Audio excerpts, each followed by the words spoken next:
오늘 다뤄볼 주제는요, 바로 한국의 쇼핑 판도를 완전히 뒤바꾸고 있는 우리 손안의 스마트폰 이야기입니다.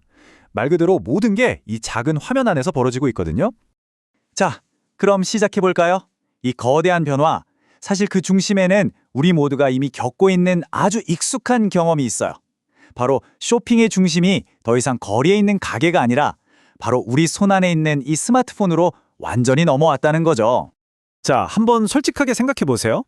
화장품 하나 사려고 실제 매장에 직접 가본 게 언제쯤이세요? 아마 꽤 됐는데 하시는 분들 많을 거예요. 왜냐?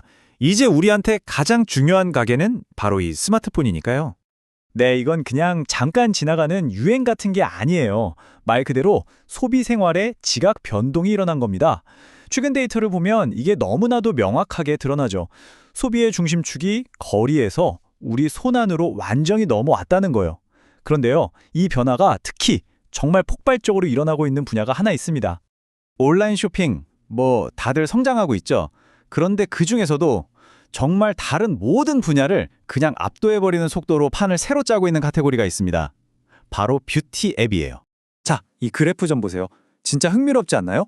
뷰티 분야가 다른 카테고리들을 얼마나 압도적으로 따돌리고 있는지 한눈에 보입니다. 전년 대비 사용자 증가율인데요. 뷰티가 18.3%일 때 인테리어, 중고거래는 6%대잖아요? 이 격차 정말 어마어마하죠. 18.3%. 이 숫자가 바로 뷰티 앱 사용자들의 성장률입니다.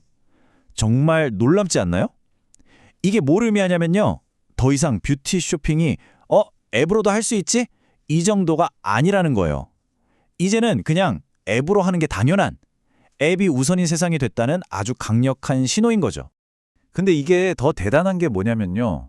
이 폭발적인 성장이 이미 엄청나게 큰 시장 안에서 일어나고 있다는 거예요. 한번 보세요. 종합 쇼핑몰 월 사용자가 3,683만 명, 배달 앱도 2,700만 명이 넘어요. 거의 포화 상태처럼 보이는 이런 시장에서도 뷰티 같은 특정 분야는 이렇게 새로운 길을 찾아내고 있다는 겁니다.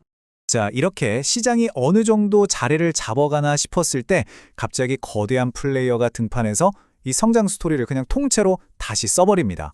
네, 바로 그 주인공 쉬인입니다. 이 중국발 거대 패션 앱이 한국 시장에 던진 충격파는요, 정말 상상 이상이었어요. 그냥 해외 앱 하나 들어왔네 이 수준이 아니라 기존의 판을 완전히 흔들어버리는 말 그대로 게임 체인저로 등장한 겁니다. 이 숫자 한번 보세요. 134.2%. 이게 작년 대비 사용자 증가율이거든요. 그냥 와, 많이 늘었네 할 수준이 아니고요. 이건 거의 시장 생태계를 파괴한다고 표현할 수 있을 정도의 성장세입니다. 국내 경쟁사들이 바짝 긴장할 수밖에 없겠죠. 그리고 이게 잠깐 이러고 마는 게 아니라는 걸 보여주는 게 지난 2년 동안의 누적 성장률을 보면요. 무려 215.7%예요. 정말 무섭다는 말밖에 안 나오는 기세죠. 처음에는 다들 쉬인은 그냥 10대들이나 쓰는 틈새 앱 아냐? 이렇게 생각했어요. 그런데 현실을 보니까 완전 달랐던 거죠.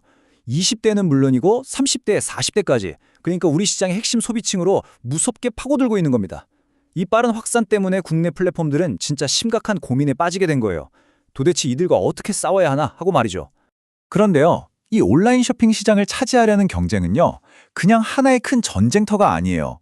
오히려 세대별로 완전히 나뉜 각각의 섬에서 벌어지는 다른 전투들의 연속이라고 보는 게 더 정확합니다. 그러니까 핵심은 바로 이거예요. 이 시장을 그냥 온라인 쇼핑 시장 이렇게 하나로 퉁쳐서 보면 절대로 이해할 수 없다는 거죠. 10대들이 쓰는 앱이랑 그 부모님 세대가 쓰는 앱이 완전히 다르거든요. 소통하는 방식, 중요하게 생각하는 가치, 모든 게 다릅니다. 자, 이 표를 보면 딱 감이 오시죠? 이건 거의 세대별로 다른 나라에 사는 수준이에요. 10대들은 중고거래할 땐 번개장터, 옷 살 땐 에이블리나 무신사를 쓰고요. 20, 30대는 리셀 플랫폼인 크림을 쓰고 40, 50대는 당근이나 퀴닛 같은 앱을 주로 씁니다.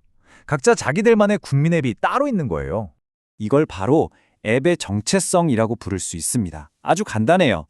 그래서 이 앱 대체 누구 쓰라고 만든 건데 이 질문에 대한 명확한 대답이 있냐는 거죠. 각 세대는 자기들한테 딱 맞는, 자기들 라이프 스타일이나 가치관을 제대로 반영하는 그런 앱에 끌리게 되어 있어요. 이제 어설프게 모두를 위한 앱을 만들면요, 결국 아무도 안 쓰는 앱이 되어버리는 시대가 온 겁니다. 자, 그럼 지금까지 살펴본 이 모든 현상들, 이게 앞으로의 온라인 쇼핑에 어떤 의미를 가질까요? 한번 새로운 법칙 4가지로 딱 정리해 보겠습니다. 첫째, 뷰티처럼 특정 틈새 시장에서 초고속 성장이 일어난다는 것. 둘째, 쉬인처럼 해외 플레이어가 갑자기 나타나서 판을 뒤집을 수 있다는 것. 셋째, 승리의 열쇠는 특정 세대를 얼마나 깊게 파고드냐에 달렸다는 점. 그리고 마지막, 넷째, 결국엔 기능 싸움이 아니라 우리 앱은 이런 사람들을 위한 겁니다라는 명확한 정체성 싸움이라는 겁니다. 네, 바로 이겁니다. 미래의 커머스는 결국 이 앱은 누구를 위한 것인가를 묻는 정체성의 전쟁이 될 거라는 거죠. 데이터가 우리에게 말해주는 가장 중요한 핵심 메시지예요. 이것저것 다 파는 넓은 종합몰에서 아주 뾰족하고 명확한 정체성을 가진 전문 플랫폼으로 시장의 힘이 완전히 넘어가고 있다는 뜻입니다. 그래서 다음에 여러분이 무심코 쇼핑 앱을 켤 때 한번 스스로에게 질문을 던져보세요. 내가 왜 수많은 앱 중에 하필 이 앱을 켰을까? 단순히 가격이 싸서인가요? 아니면 다른 사람들과 소통하는 게 재밌어서? 그것도 아니면 그냥 이 앱이 꼭 나를 위해 만들어진 것 같다는 느낌이 들어서일까요? 아마 그 답 안에 미래 쇼핑의 모든 힌트가 숨어 있을 겁니다.